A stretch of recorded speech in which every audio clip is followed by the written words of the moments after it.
Good morning students. ਕੱਲ ਦੇ lecture ਦੇ ਵਿੱਚ ਅਸੀਂ ਕੀਤਾ ਸੀ meaning, need and definition of the bookkeeping. ਅੱਜ ਅਸੀਂ ਕਰਾਂਗੇ ਬੁੱਕ ਕੀਪਿੰਗ ਦਾ ਪ੍ਰੋਸੈਸ ਕਿ ਅਗਰ ਤੁਸੀਂ ਬੁੱਕ ਕੀਪਿੰਗ ਕਰਨੀ ਆ ਤੇ ਉਹਦੇ ਲਈ ਕਿਹੜੇ ਸਟੈਪਸ ਨੇ ਜਿਹੜੇ ਕਿ ਤੁਹਾਨੂੰ ਫੋਲੋ ਕਰਨੇ ਪੈਣਗੇ। ਸਭ ਤੋਂ ਪਹਿਲਾ ਜੋ ਸਟੈਪ ਫੋਲੋ ਕਰਨਾ ਪੈਂਦਾ ਆ ਉਹ ਹੈ identification of the business transactions. So ਸਭ ਤੋਂ ਪਹਿਲਾਂ ਤਾਂ ਹਰੇਕ ਬਿਜ਼ਨਸਮੈਨ ਬਹੁਤ ਸਾਰੀਆਂ ਟ੍ਰਾਂਜੈਕਸ਼ਨਸ ਕਰਦਾ ਆ, ਬਹੁਤ ਸਾਰੇ ਇਵੈਂਟਸ ਕਰਦਾ ਆ, ਬਟ ਸਿਰਫ ਉਹੀ ਇਵੈਂਟਸ ਆਇਡੈਂਟੀਫਾਈ ਕਰਨੇ ਆ ਜਿਹੜੇ ਕਿ ਫਾਈਨੈਂਸ਼ੀਅਲ ਨੇ ਨੇਚਰ ਦੇ ਵਿੱਚ, ਜਿਨ੍ਹਾਂ ਦੇ ਡਾਕੂਮੈਂਟਰੀ ਐਵੀਡੈਂਸ ਹੋਣਗੇ। ਸਿਰਫ ਉਹਨਾਂ ਇਵੈਂਟਸ ਨੂੰ ਹੀ ਆਇਡੈਂਟੀਫਾਈ ਕਰਨਾ ਆ ਰਿਕਾਰਡ ਕਰਨ ਦੇ ਲਈ। ਜਿਹੜੀਆਂ ਕਿ ਨੌਨ ਫਾਈਨੈਂਸ਼ੀਅਲ ਐਕਟੀਵਿਟੀਜ਼ ਨੇ ਉਹਨਾਂ ਨੂੰ ਇਗਨੋਰ ਕਰ ਦੇਣਾ। ਮੀਨਸ ਸਿਰਫ ਉਹੀ ਟ੍ਰਾਂਜੈਕਸ਼ਨਸ ਰਿਕਾਰਡ ਕੀਤੀਆਂ ਜਾਣਗੀਆਂ, ਉਹੀ ਇਵੈਂਟਸ ਰਿਕਾਰਡ ਕੀਤੇ ਜਾਣਗੇ ਜਿਨ੍ਹਾਂ ਨੂੰ ਮਨੀ ਦੇ ਵਿੱਚ, ਰੁਪੀਜ਼ ਦੇ ਵਿੱਚ ਤੁਸੀਂ ਮੈਜਰ ਕਰ ਸਕਦੇ ਹੋ। ਔਰ ਜਿਨ੍ਹਾਂ ਨੂੰ ਤੁਸੀਂ ਰੁਪੀਜ਼ ਦੇ ਵਿੱਚ ਮੈਜਰ ਨਹੀਂ ਕਰ ਸਕਦੇ, ਜਿਹਦੀ ਤੁਸੀਂ ਕੀਮਤ ਰੁਪਈਆਂ 'ਚ ਕੱਢ ਨਹੀਂ ਸਕਦੇ ਵੀ ਉਹਦੀ ਵੈਲਿਊ ਕਿੰਨੀ ਆ, ਉਹਨੂੰ ਰਿਕਾਰਡ ਵੀ ਨਹੀਂ ਕੀਤਾ ਜਾਂਦਾ। ਸੋ ਸਭ ਤੋਂ ਪਹਿਲਾ ਸਟੈਪ ਕੀ ਆ? ਉਹਨਾਂ ਟ੍ਰਾਂਜੈਕਸ਼ਨਸ ਨੂੰ ਲੱਭਣਾ, ਆਇਡੈਂਟੀਫਾਈ ਕਰਨਾ ਜਿਹੜੀਆਂ ਕਿ ਫਾਈਨੈਂਸ਼ੀਅਲ ਨੇ ਔਰ ਜਿਨ੍ਹਾਂ ਨੂੰ ਤੁਸੀਂ ਰਿਕਾਰਡ ਕਰਨਾ ਆ। The next step ਕੀ ਆ? Recording at the first stage. Students, ਜਦੋਂ ਅਸੀਂ ਟ੍ਰਾਂਜੈਕਸ਼ਨਸ ਆਇਡੈਂਟੀਫਾਈ ਕਰ ਲੈਂਦੇ ਆ, ਦੈਨ ਸਭ ਤੋਂ ਪਹਿਲਾਂ ਅਸੀਂ ਉਹਨਾਂ ਨੂੰ ਇੱਕ ਬੁੱਕ ਦੇ ਵਿੱਚ ਰਿਕਾਰਡ ਕਰਦੇ ਆ ਜਿਸ ਨੂੰ ਜਰਨਲ ਕਿਹਾ ਜਾਂਦਾ ਆ। ਉਹਨੂੰ ਬੁੱਕ ਆਫ ਓਰੀਜਨਲ ਐਂਟਰੀ ਵੀ ਕਿਹਾ ਜਾਂਦਾ ਆ। ਤੇ ਜਰਨਲ ਦੇ ਵਿੱਚ ਸਾਰੀਆਂ ਟ੍ਰਾਂਜੈਕਸ਼ਨਸ ਜਿਹੜੀਆਂ ਕਿ ਫਾਈਨੈਂਸ਼ੀਅਲ ਹੁੰਦੀਆਂ ਆ, ਫਾਈਨੈਂਸ਼ੀਅਲ ਨੇਚਰ ਦੀਆਂ ਹੁੰਦੀਆਂ ਆ, ਉਹਨਾਂ ਨੂੰ ਰਿਕਾਰਡ ਕੀਤਾ ਜਾਂਦਾ ਆ ਕਰੋਨੋਲੋਜੀਕਲ ਆਰਡਰ ਦੇ ਵਿੱਚ। ਹੁਣ ਇਹ ਕਰੋਨੋਲੋਜੀਕਲ ਆਰਡਰ ਕੀ ਆ? ਵੀ ਜਿੱਦਾਂ ਜਿੱਦਾਂ ਇਹ ਟ੍ਰਾਂਜੈਕਸ਼ਨਸ ਹੈਪਨ ਹੋਣਗੀਆਂ ਉਦਾਂ ਹੀ ਉਹਨਾਂ ਨੂੰ ਰਿਕਾਰਡ ਕੀਤਾ ਜਾਏਗਾ। ਫੋਰ ਐਗਜ਼ਾਮਪਲ, ਮੰਨ ਲਓ ਤੁਹਾਡੀ ਕਿ ਇੱਕ ਗਰੋਸਰੀ ਦੀ ਸ਼ਾਪ ਆ। ਸਵੇਰੇ ਤੁਸੀਂ ਆਪਣੀ ਗਰੋਸਰੀ ਦੀ ਸ਼ਾਪ ਖੋਲੀ। ਜਦੋਂ ਤੁਸੀਂ ਗਰੋਸਰੀ ਦੀ ਸ਼ਾਪ ਖੋਲੀ ਤਾਂ ਉਸ ਵੇਲੇ ਤੁਸੀਂ ਬਹੁਤ ਸਾਰੇ ਕੰਮ ਕਰਦੇ ਹੋ, ਸਫਾਈ ਵੀ ਕਰਦੇ ਹੋ ਆਪਣੀ ਸ਼ਾਪ ਤੇ, ਧੂਫ ਬੱਤੀ ਵੀ ਕਰਦੇ ਹੋ, ਬਟ ਕੀ ਇਹਨਾਂ ਟ੍ਰਾਂਜੈਕਸ਼ਨਸ ਨੂੰ ਤੁਸੀਂ ਰੁਪਈਆਂ ਦੇ ਵਿੱਚ ਮੈਜਰ ਕਰ ਸਕਦੇ ਹੋ? ਨਹੀਂ ਕਰ ਸਕਦੇ। ਸੋ ਇਸ ਲਈ ਉਹਨਾਂ ਟ੍ਰਾਂਜੈਕਸ਼ਨਸ ਨੂੰ ਰਿਕਾਰਡ ਵੀ ਨਹੀਂ ਕੀਤਾ ਜਾਣਾ। ਬਟ ਨੈਕਸਟ, ਤੁਹਾਡੀ ਦੁਕਾਨ ਤੇ ਇੱਕ ਕਸਟਮਰ ਆਂਦਾ ਆ ਜਿਹੜਾ ਕਿ ਤੁਹਾਡੇ ਕੋਲੋਂ ਮੰਗ ਰਿਹਾ ਆ ਕਿ ਉਹਨੂੰ 1 ਕਿਲੋ ਜਿਹੜਾ ਹੈਗਾ ਆ ਚੀਨੀ ਚਾਹੀਦੀ ਆ। ਸੋ ਤੁਸੀਂ ਉਹਨੂੰ 1 ਕਿਲੋ ਚੀਨੀ ਅਗਰ 40 ਰੁਪੀਸ ਪਰ ਕੇਜੀ ਦੇ ਨਾਲ ਵੇਚੀ ਆ ਤਾਂ ਉਸ ਟ੍ਰਾਂਜੈਕਸ਼ਨਸ ਨੂੰ ਤੁਸੀਂ ਹੁਣ ਰੁਪਈਆਂ 'ਚ ਮੇਜਰ ਕਰ ਸਕਦੇ ਹੋ ਕਿ ਤੁਸੀਂ ਸੇਲ ਕੀਤੀ ਆ। ਕਾਹਦੀ ਸੇਲ ਕੀਤੀ ਆ? ਚੀਨੀ ਦੀ, ਯਾਨੀ ਕਿ ਸ਼ੂਗਰ ਦੀ ਸੇਲ ਕੀਤੀ ਆ। ਔਰ ਕਿੰਨੇ ਰੁਪਈਆਂ 'ਚ ਸੇਲ ਕੀਤੀ ਆ? 40 ਰੁਪੀਸ ਦੇ ਵਿੱਚ ਸੇਲ ਕੀਤੀ ਆ। ਸੋ 40 ਰੁਪੀਸ ਦੀ ਸੇਲ ਜਿਹੜੀ ਹੈ ਉਹ ਤੁਹਾਡਾ ਇੱਕ ਬਿਜ਼ਨਸ ਫਾਈਨੈਂਸ਼ੀਅਲ ਇਵੈਂਟ ਆ ਜਿਹਨੂੰ ਤੁਸੀਂ ਰੁਪਈਆਂ 'ਚ ਮੇਜਰ ਕਰ ਸਕਦੇ ਹੋ ਔਰ ਉਹਨੂੰ ਤੁਸੀਂ ਆਪਣੀਆਂ ਬੁੱਕਸ ਦੇ ਵਿੱਚ ਰਿਕਾਰਡ ਕਰ ਲੈਣਾ। ਉਸ ਤੋਂ ਬਾਅਦ ਸੈਕਿੰਡ ਤੁਸੀਂ ਸੇਲ ਕਰਤੀ, ਉਸ ਤੋਂ ਬਾਅਦ ਸੈਕਿੰਡ ਇੱਕ ਹੋਰ ਕਸਟਮਰ ਆਉਂਦਾ ਆ, ਉਹ ਤੁਹਾਡੇ ਕੋਲੋਂ ਜਿਹੜਾ ਹੈਗਾ ਆ ਕੋਈ ਟੁੱਥਪੇਸਟ ਡਿਮਾਂਡ ਕਰਦਾ ਆ, ਤੁਸੀਂ ਉਹਨੂੰ ਟੁੱਥਪੇਸਟ ਵੇਚੀ ਆ, ਫਿਰ ਤੁਸੀਂ ਉਸ ਟੁੱਥਪੇਸਟ ਦੀ ਸੇਲ ਨੂੰ ਰਿਕਾਰਡ ਕਰ ਲੈਣਾ। ਥਰਡ, ਹੁਣ ਤੁਹਾਡੇ ਜਿਹੜਾ ਹੈਗਾ ਆ ਸੇਲਜ਼ਮੈਨ ਤੁਸੀਂ ਰੱਖਿਆ ਆ, ਤੁਸੀਂ ਉਹਨੂੰ ਸੈਲਰੀ ਦਿੰਦੇ ਹੋ, ਫਿਰ ਤੁਸੀਂ ਉਹਦੀ ਸੈਲਰੀ ਨੂੰ ਰਿਕਾਰਡ ਕਰ ਲੈਣਾ। ਉਸ ਤੋਂ ਬਾਅਦ ਕੋਈ ਸਪਲਾਇਰ ਆਂਦਾ ਆ, ਸਪਲਾਇਰਸ ਵੀ ਆਂਦੇ ਆ ਜਿਨ੍ਹਾਂ ਤੋਂ ਤੁਸੀਂ ਸਮਾਨ ਖਰੀਦਦੇ ਹੋ, ਉਹਦੇ ਕੋਲੋਂ ਤੁਸੀਂ ਜਿਹੜਾ ਹੈਗਾ ਆ ਬਿਸਕਿਟਸ ਦੇ ਪੈਕਟ ਖਰੀਦੇ ਨੇ, ਠੀਕ ਆ। ਸੋ ਬਿਸਕਿਟਸ ਦੇ ਪੈਕਟ ਦੀ ਹੁਣ ਤੁਸੀਂ ਪਰਚੇਸ ਕੀਤੀ ਆ, ਦੈਨ ਤੁਸੀਂ ਉਸ ਨੂੰ ਰਿਕਾਰਡ ਕਰ ਲੈਣਾ।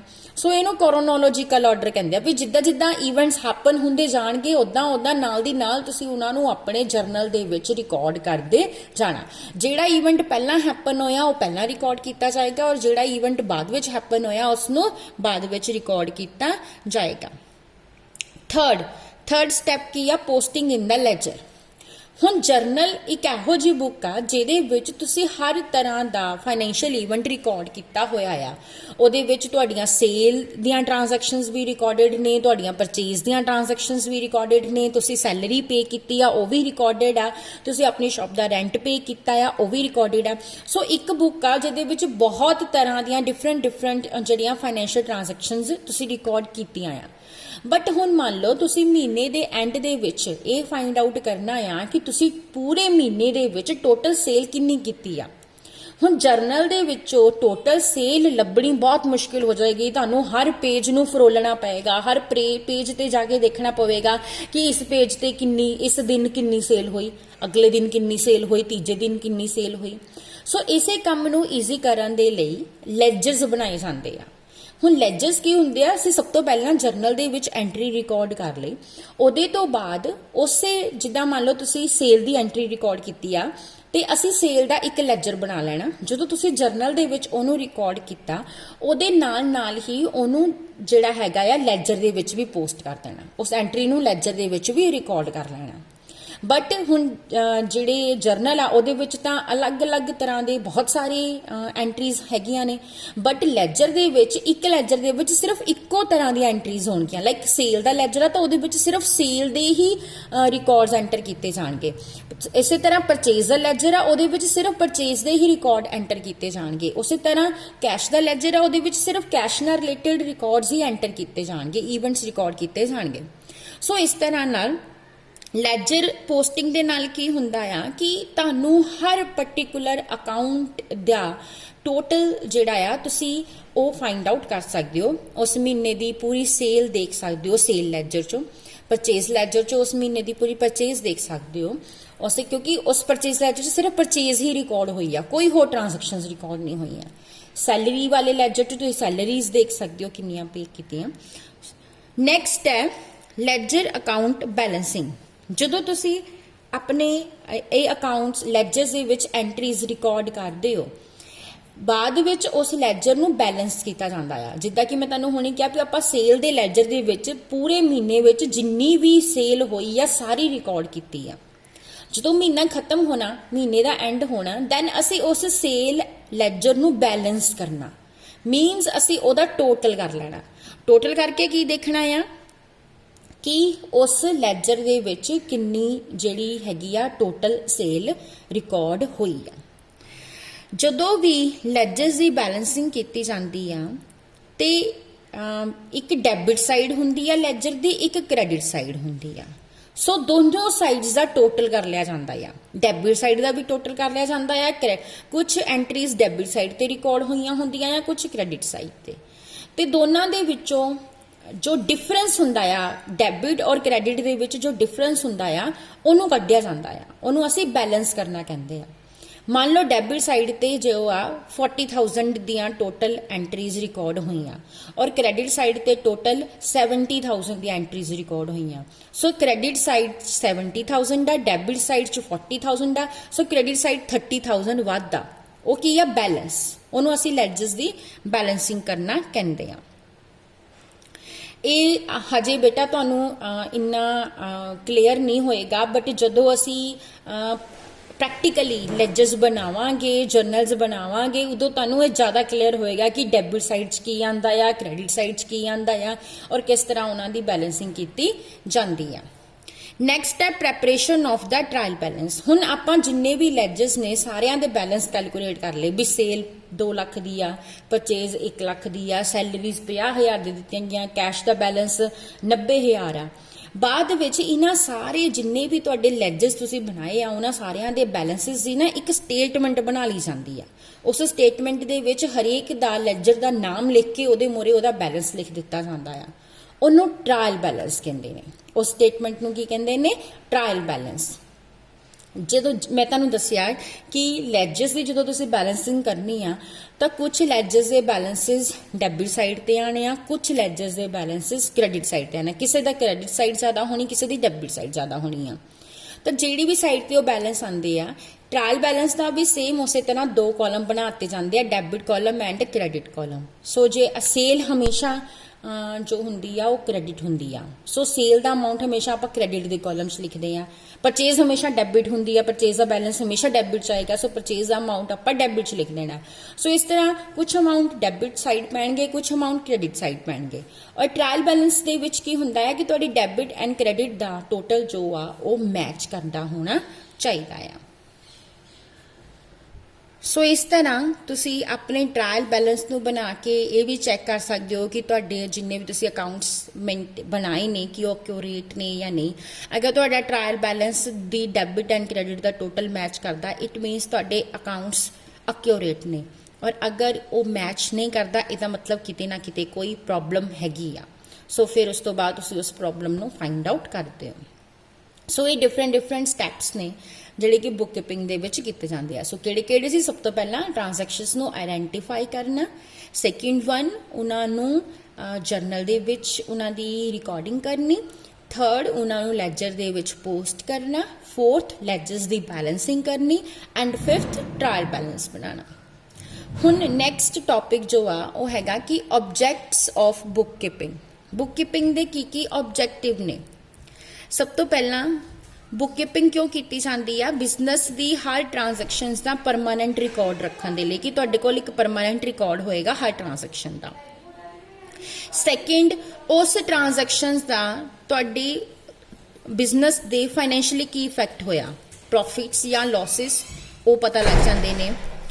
ਥਰਡ, ਸਾਰੀਆਂ ਟ੍ਰਾਂਜੈਕਸ਼ਨਸ ਦਾ ਕੰਬਾਈਨਡ ਇਫੈਕਟ ਤੁਸੀਂ ਕੈਲਕੂਲੇਟ ਕਰ ਸਕਦੇ ਹੋ ਕਿ ਤੁਹਾਡੇ ਬਿਜ਼ਨਸ ਦੀ ਇੱਕ ਪਾਰਟਿਕੂਲਰ ਡੇਟ ਤੇ ਕੀ ਪੋਜੀਸ਼ਨ ਆ, ਉਹ ਤੁਸੀਂ ਕੈਲਕੂਲੇਟ ਕਰ ਸਕਦੇ ਹੋ with the help of bookkeeping. And fourth ਕੀ ਆ? ਉਹ ਵਾਲੇ ਫੈਕਟਰਸ ਡਿਸਕਲੋਜ਼ ਹੁੰਦੇ ਨੇ, ਪਤਾ ਲੱਗਦੇ ਨੇ ਜਿਨ੍ਹਾਂ ਦੇ ਕਾਰਨ ਤੁਸੀਂ ਪ੍ਰੋਫਿਟ ਅਰਨ ਕੀਤਾ ਆ ਜਾਂ ਲਾਸਿਸ ਸਫਰ ਕੀਤੇ ਨੇ। ਹੋ ਸਕਦਾ ਤੁਸੀਂ ਪ੍ਰੋਫਿਟ ਅਰਨ ਕੀਤਾ ਹੋਵੇ ਤਾਂ ਕਿਹਨਾਂ ਫੈਕਟਰਸ ਕਰਕੇ ਕੀਤਾ, ਅਗਰ ਲਾਸਿਸ ਹੋਏ ਨੇ ਤਾਂ ਕਿਹਨਾਂ ਫੈਕਟਰਸ ਕਰਕੇ ਹੋਏ ਨੇ, ਉਹ ਪਤਾ ਲੱਗ ਜਾਂਦੇ ਨੇ। ਫਿਫਥ ਹੈ to know the amount recoverable by the business from the other. ਤੁਹਾਨੂੰ ਇਹ ਪਤਾ ਹੋਏਗਾ ਕਿ ਕਿੰਨਾ ਅਮਾਊਂਟ ਹੈ ਜੋ ਕਿ ਤੁਹਾਡੇ ਬਿਜ਼ਨਸ ਨੇ ਦੂਸਰਿਆਂ ਦੇ ਕੋਲੋਂ ਲੈਣਾ ਆ। ਜਿਨ੍ਹਾਂ ਨੂੰ ਤੁਸੀਂ ਕ੍ਰੈਡਿਟ ਤੇ ਸੇਲ ਕਰਦੇ ਹੋ, ਸਟੂਡੈਂਟਸ ਉਧਾਰ ਤੇ ਸਮਾਨ ਵੇਚਿਆ ਹੋਇਆ ਆ, ਉਹਨਾਂ ਨੂੰ ਅਸੀਂ ਡੈਟਰਸ ਕਹਿੰਦੇ ਆ। ਤੇ ਡੈਟਰਸ ਕੌਣ ਹੁੰਦੇ ਆ? ਸਾਡਾ ਐਸੈਟ ਹੁੰਦਾ ਆ, ਬਿਜ਼ਨਸ ਦੀ ਪ੍ਰਾਪਰਟੀ ਹੁੰਦੀ ਆ, ਜਿਨ੍ਹਾਂ ਦੇ ਕੋਲੋਂ ਤੁਸੀਂ ਪੈਸੇ ਲੈਣੇ ਹੁੰਦੇ ਆ। ਇਸੇ ਤਰ੍ਹਾਂ ਜਿਨ੍ਹਾਂ ਤੋਂ ਤੁਸੀਂ ਕ੍ਰੈਡਿਟ ਤੇ ਸਮਾਨ ਖਰੀਦਿਆ ਹੋਇਆ ਆ, ਪਰਚੇਜ਼ ਕੀਤੀ ਆ, ਉਧਾਰ ਤੇ ਪਰਚੇਜ਼ ਕੀਤੀ ਆ, ਉਹਨਾਂ ਨੂੰ ਪੈਸੇ ਦੇਣੇ ਆ। ਸੋ ਉਹ ਤੁਹਾਡੀਆਂ ਲਾਇਬਿਲਿਟੀਜ਼ ਨੇ ਔਰ ਉਹਨਾਂ ਨੂੰ ਕ੍ਰੈਡੀਟਰਸ ਕਿਹਾ ਜਾਂਦਾ ਆ। ਸੋ ਬੁੱਕ ਕੀਪਿੰਗ ਦੇ ਨਾਲ ਤੁਹਾਨੂੰ ਇਹ ਵੀ ਪਤਾ ਲੱਗ ਜਾਂਦਾ ਆ ਵੀ ਕਿਹਨੂੰ ਕਿੰਨੇ ਪੈਸੇ ਦੇਣੇ ਆ, ਤੇ ਇਹ ਵੀ ਪਤਾ ਲੱਗ ਜਾਂਦਾ ਆ ਕਿ ਕਿਹਦੇ ਕੋਲੋਂ ਕਿੰਨੇ ਪੈਸੇ ਲੈਣੇ ਆ। ਨੈਕਸਟ ਆ ਡਿਟਰਮੀਨੇਸ਼ਨ ਆਫ ਟੈਕਸ ਲਾਇਬਿਲਿਟੀ। ਤੁਹਾਡੇ ਬਿਜ਼ਨਸ ਦੀ ਕੀ ਟੈਕਸ ਲਾਇਬਿਲਿਟੀ ਹੈ ਉਹ ਪਤਾ ਲੱਗ ਜਾਂਦੀ ਆ। ਨੈਕਸਟ ਹੈ prevention of errors and fraud, ਕਿ ਕਿਸੇ ਤਰ੍ਹਾਂ ਦੀਆਂ ਕੋਈ ਗਲਤੀਆਂ ਤਾਂ ਨਹੀਂ ਹੋਈਆਂ ਜਾਂ ਕਿਸੇ ਤਰ੍ਹਾਂ ਦਾ ਕੋਈ ਫਰਾਡ ਤਾਂ ਨਹੀਂ ਕੀਤਾ। ਜੇ ਤੁਸੀਂ ਕੋਈ ਰਿਕਾਰਡ ਹੀ ਨਹੀਂ ਕਰੋਗੇ ਤਾਂ ਤੁਹਾਡਾ ਸੇਲਜ਼ਮੈਨ ਕਿਸੇ ਤਰ੍ਹਾਂ ਵੀ ਕੈਸ਼ ਨੂੰ ਇੱਧਰ ਉੱਧਰ ਕਰ ਸਕਦਾ, ਯਾਨੀ ਫਰਾਡ ਹੋਣ ਦੇ ਚਾਂਸਿਸ ਹੋ ਸਕਦੇ ਆ। ਬਟ ਜੇ ਹਰ ਚੀਜ਼ ਰਿਕਾਰਡ ਹੋਈ ਹੋਊਗੀ ਤਾਂ ਫਰਾਡ ਹੋਣ ਦੇ ਚਾਂਸਿਸ ਜਿਹੜੇ ਨੇ ਉਹ ਘੱਟ ਜਾਂਦੇ ਨੇ। ਉਸ ਤੋਂ ਬਾਅਦ ਆ ਪ੍ਰੋਟੈਕਸ਼ਨ ਆਫ ਐਸੈਟਸ। ਤੁਸੀਂ ਆਪਣੇ ਐਸੈਟਸ ਨੂੰ ਵੀ ਪ੍ਰੋਟੈਕਟ ਕਰ ਸਕਦੇ ਹੋ, ਆਪਣੇ ਸਟਾਕ ਨੂੰ, ਸਮਾਨ ਜਿਹੜਾ ਤੁਹਾਡੀ ਦੁਕਾਨ ਤੇ ਪਿਆ ਆ ਉਹ ਇੱਧਰ ਉੱਧਰ ਹੋਣ ਦੇ ਚਾਂਸਿਸ ਬਹੁਤ ਘੱਟ ਜਾਂਦੇ ਨੇ ਅਗਰ ਉਹਦੀ ਪ੍ਰੋਪਰ ਰਿਕਾਰਡਿੰਗ ਹੋਈ ਹੋਏਗੀ, ਵੀ ਕਿੰਨਾ ਸਮਾਨ ਆਇਆ, ਕਿੰਨਾ ਵਿਕਿਆ। ਅਗਰ ਪ੍ਰੋਪਰਲੀ ਰਿਕਾਰਡ ਹੋਏਗਾ ਤਾਂ ਤੁਸੀਂ ਚੈੱਕ ਕਰ ਸਕਦੇ ਹੋ ਵੀ ਇੰਨਾ ਆਇਆ, ਇੰਨਾ ਵਿਕ ਗਿਆ ਤੇ ਇੰਨਾ ਹੋਣਾ ਚਾਹੀਦਾ ਆ। ਜੇ ਉਹਨਾਂ ਨਹੀਂ ਆ, ਇਟ ਮੀਨਸ ਕਿਸੇ ਤਰ੍ਹਾਂ ਦਾ ਕੁਝ ਘੋਟਾਲਾ ਕੀਤਾ ਗਿਆ ਆ। ਇਹ ਤੁਸੀਂ ਫਾਈਂਡ ਆਊਟ ਕਰ ਸਕਦੇ ਹੋ ਬੁੱਕ ਕੀਪਿੰਗ ਨਾਲ। ਔਰ ਅਗਰ ਤੁਸੀਂ ਇਹੋ ਜਿਹੀ ਕੋਈ ਬੁੱਕ ਕੀਪਿੰਗ ਕੀਤੀ ਨਹੀਂ ਹੋਈ ਤਾਂ ਤੁਹਾਨੂੰ ਪਤਾ ਹੀ ਨਹੀਂ ਰਹੇਗਾ ਵੀ ਕਿੰਨਾ ਸਮਾਨ ਆਇਆ ਸੀ, ਕਿੰਨਾ ਗਿਆ ਤੇ ਕਿੰਨਾ ਹੋਣਾ ਚਾਹੀਦਾ ਆ। ਤਾਂ ਤੁਹਾਡੇ ਜਿਹੜੇ ਵਰਕਰਸ ਨੇ ਉਹ ਕਿਸੇ ਵੀ ਤਰ੍ਹਾਂ ਕੋਈ ਵੀ ਗੜਬੜ ਕਰ ਸਕਦੇ ਨੇ। ਐਂਡ ਲਾਸਟ ਆ measure of exercising a system of control. So bookkeeping ਦੇ ਨਾਲ ਤੁਸੀਂ ਕੰਟਰੋਲ ਵੀ ਕਰ ਸਕਦੇ ਹੋ। ਕੰਟਰੋਲ ਕਰਨਾ ਲਾਈਕ ਆਪਣੇ ਸਟਾਕ ਨੂੰ ਕੰਟਰੋਲ ਕਰਨਾ ਕਿ ਸਟਾਕ ਤੁਹਾਡਾ ਪ੍ਰੋਪਰਲੀ ਮੇਨਟੇਨਡ ਹੈਗਾ ਜਾਂ ਨਹੀਂ ਹੈਗਾ, ਕੈਸ਼ ਨੂੰ ਕੰਟਰੋਲ ਕਰਨਾ, ਆਪਣੇ ਇੰਪਲੋਈਜ਼ ਨੂੰ ਕੰਟਰੋਲ ਕਰਨਾ।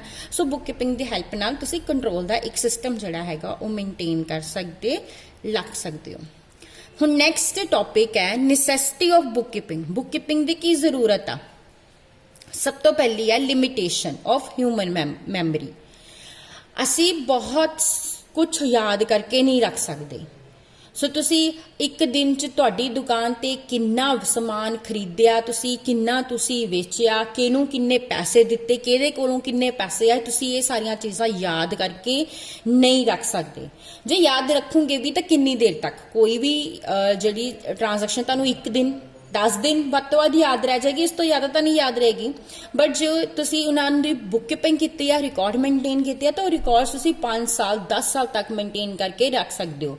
ਯਾਨੀ ਤੁਸੀਂ 5 ਸਾਲ ਪਿਛਲਾ ਵੀ ਚੈੱਕ ਕਰ ਸਕਦੇ ਹੋ ਕਿ 5 ਸਾਲ ਪਹਿਲਾਂ ਕਿਹੜੇ ਮਹੀਨੇ ਕਿਹੜੀ ਡੇਟ ਨੂੰ ਤੁਸੀਂ ਕਿੰਨੀ ਸੇਲ ਕੀਤੀ ਸੀ ਜਾਂ ਕਿੰਨੀ ਪਰਚੇਸ ਕੀਤੀ ਸੀ। ਸੋ ਇਹ ਤੁਸੀਂ ਆਪਣੇ ਜਿਹੜੇ ਹੈਗੇ ਅਕਾਊਂਟਸ ਉਹਨਾਂ ਚੋਂ ਦੇਖ ਸਕਦੇ ਹੋ। ਬਟ ਕੀ ਇਹ ਯਾਦ ਰਹਿ ਸਕਦਾ ਹੈ? ਨਹੀਂ, ਇੰਨਾ ਯਾਦ ਨਹੀਂ ਰਹਿ ਸਕਦਾ। ਸੈਕਿੰਡ ਆ honours and managers being different person. Owner ਮਾਲਕ, ਅੱਜ ਕੱਲ ਕੰਪਨੀ ਫਾਰਮ ਆਫ ਬਿਜ਼ਨਸ ਚੱਲਦਾ ਆ ਜਿਹਦੇ ਵਿੱਚ ਓਨਰਸ ਕੋਈ ਹੋਰ ਲੋਕ ਨੇ ਤੇ ਕੰਪਨੀ ਨੂੰ ਚਲਾਉਣ ਵਾਲੇ ਹੋਰ ਲੋਕ ਨੇ। ਸੋ ਜਿਹੜੇ ਚਲਾ ਰਹੇ ਨੇ ਉਹ ਓਨਰਸ ਲਈ ਲਾਇਬਲ ਹੁੰਦੇ ਆ, ਉਹਨਾਂ ਨੇ ਓਨਰਸ ਨੂੰ ਜਵਾਬ ਦੇਣਾ ਹੁੰਦਾ ਆ ਕਿ ਪ੍ਰੋਫਿਟਸ ਹੋਏ ਨੇ ਤਾਂ ਕਿੱਦਾਂ ਹੋਏ ਨੇ, ਲਾਸਿਸ ਹੋਏ ਨੇ ਤਾਂ ਕਿਉਂ ਹੋਏ ਨੇ। ਸੋ ਉਹਦੇ ਵਾਸਤੇ ਇਹ ਜ਼ਰੂਰੀ ਆ ਕਿ ਪ੍ਰੋਪਰਲੀ ਹਰ ਈਵੈਂਟ ਦਾ ਰਿਟਨ ਰਿਕਾਰਡ ਮੇਨਟੇਨ ਕੀਤਾ ਜਾਵੇ ਡਾਕੂਮੈਂਟਰੀ ਐਵੀਡੈਂਸਿਸ ਦੇ ਨਾਲ। ਨੈਕਸਟ ਆ determination of amount recoverable and payable. ਇਹ ਮੈਂ ਤੁਹਾਨੂੰ ਹੁਣੀ ਦੱਸ ਕੇ ਹਟੀ ਆ ਕਿ ਬੁੱਕ ਕੀਪਿੰਗ ਦੀ ਹੈਲਪ ਦੇ ਨਾਲ ਤੁਹਾਨੂੰ ਇਹ ਪਤਾ ਹੋਏਗਾ ਵੀ ਕਿਹਦੇ ਕੋਲੋਂ ਕਿੰਨੇ ਪੈਸੇ ਲੈਣੇ ਆ, ਕਿੰਨੇ ਰਿਕਵਰ ਕਰਨੇ ਆ ਤੇ ਕਿਹਨੂੰ ਕਿੰਨੇ ਦੇਣੇ ਆ। ਉਸ ਤੋਂ ਬਾਅਦ ਆ ਪ੍ਰੈਪਰੇਸ਼ਨ ਆਫ ਫਾਈਨੈਂਸ਼ੀਅਲ ਸਟੇਟਮੈਂਟਸ। ਹੁਣ ਜਦੋਂ ਤੁਸੀਂ ਬਿਜ਼ਨਸ ਕਰਦੇ ਹੋ ਤਾਂ ਤੁਸੀਂ ਇਹ ਵੀ ਦੇਖਣਾ ਚਾਹੁੰਦੇ ਹੋ ਕਿ ਤੁਹਾਨੂੰ ਬਿਜ਼ਨਸ ਦੇ ਵਿੱਚ ਕਿੰਨਾ ਪ੍ਰੋਫਿਟ ਹੋਇਆ ਜਾਂ ਕਿੰਨਾ ਲਾਸ ਹੋਇਆ। ਪ੍ਰੋਫਿਟ ਔਰ ਲਾਸ ਦੀ ਕੈਲਕੂਲੇਸ਼ਨ ਤੁਸੀਂ ਤਾਂ ਹੀ ਕਰ ਸਕਦੇ ਹੋ ਅਗਰ ਤੁਸੀਂ ਪ੍ਰੋਪਰਲੀ ਬੁੱਕ ਕੀਪਿੰਗ ਕੀਤੀ ਹੋਈ ਆ, ਹਰ ਟ੍ਰਾਂਜੈਕਸ਼ਨਸ ਨੂੰ ਰਿਕਾਰਡ ਕੀਤਾ ਹੋਇਆ ਆ। ਨੈਕਸਟ ਹੈ ਨੀਡ ਫॉर ਫਾਈਨੈਂਸ਼ੀਅਲ ਇਨਫੋਰਮੇਸ਼ਨ। ਕਈ ਵੇਲੇ ਕੁਝ ਪ੍ਰੋਡਕਟਸ ਦੀ ਪ੍ਰਾਈਸਿੰਗ ਕਰਨ ਲੱਗੇ ਸਾਨੂੰ ਉਹਦੀ ਕਾਸਟ ਪਤਾ ਹੋਣੀ ਚਾਹੀਦੀ ਆ ਵੀ ਉਹਨੂੰ ਮੈਨੂਫੈਕਚਰ ਕਰਨ ਤੇ ਕਿੰਨੀ ਕਾਸਟ ਹੋਈ ਆ। ਹੁਣ ਤੁਸੀਂ ਆਪਣੀ ਦੁਕਾਨ ਤੇ ਕੋਈ ਵੀ ਸਮਾਨ ਵੇਚਦੇ ਹੋ ਤੇ ਅਗਰ ਤੁਸੀਂ ਉਹ ਖਰੀਦਿਆ ਹੋਇਆ ਤਾਂ ਕਿੰਨੇ ਦੇ ਵਿੱਚ ਖਰੀਦਿਆ ਹੋਇਆ ਆ, ਇਹ ਪਤਾ ਹੋਣਾ ਚਾਹੀਦਾ ਆ। ਸੋ ਇਹ ਸਾਰੀਆਂ ਜਿਹੜੀਆਂ ਡਾਟਾਸ ਹੈਗੇ ਆ, ਜਿਹੜੇ ਸਾਰੇ ਰਿਕਾਰਡਸ ਹੈਗੇ ਆ, ਇਹ ਉਹਨਾਂ ਦੀ ਹੈਲਪ ਦੇ ਨਾਲ ਹੀ ਤੁਸੀਂ ਇਹ ਪਲੈਨਿੰਗ ਜਿਹੜੀ ਆ ਕਰ ਸਕਦੇ ਹੋ। ਨੈਕਸਟ ਹੈ ਰਿਕੁਆਇਰਮੈਂਟ ਆਫ ਐਕਸਰਸਾਈਜ਼ਿੰਗ ਕੰਟਰੋਲ। ਅਗਰ ਤੁਹਾਡੇ ਬਿਜ਼ਨਸ ਦਾ ਸਾਈਜ਼ ਵੱਡਾ ਆ ਤਾਂ ਕੰਪਲੈਕਸ ਆ, ਅੱਜ ਕੱਲ ਕੰਪਲੈਕਸ ਹੋ ਰਹੇ ਨੇ ਬਿਜ਼ਨਸ ਕਰਨੇ। ਸੋ ਉੱਥੇ ਇੱਕ ਕੰਟਰੋਲ ਸਿਸਟਮ ਹੋਣਾ ਬਹੁਤ ਜ਼ਰੂਰੀ ਆ ਔਰ ਉਸ ਕੰਟਰੋਲ ਸਿਸਟਮ ਨੂੰ ਅਸੀਂ ਬੁੱਕ ਕੀਪਿੰਗ ਦੇ ਹੈਲਪ ਦੇ ਨਾਲ ਹੀ ਇੰਪਲੀਮੈਂਟ ਕਰ ਸਕਦੇ ਹਾਂ। ਨੈਕਸਟ ਆ information need of various users. ਹੁਣ ਤੁਹਾਡੇ ਬਹੁਤ ਸਾਰੇ ਜਿਹੜੇ ਹੈਗੇ ਆ ਲੋਕ ਨੇ ਜਿਹੜੇ ਤੁਹਾਡੇ ਬਿਜ਼ਨਸ ਨਾਲ ਐਸੋਸੀਏਟਡ ਨੇ।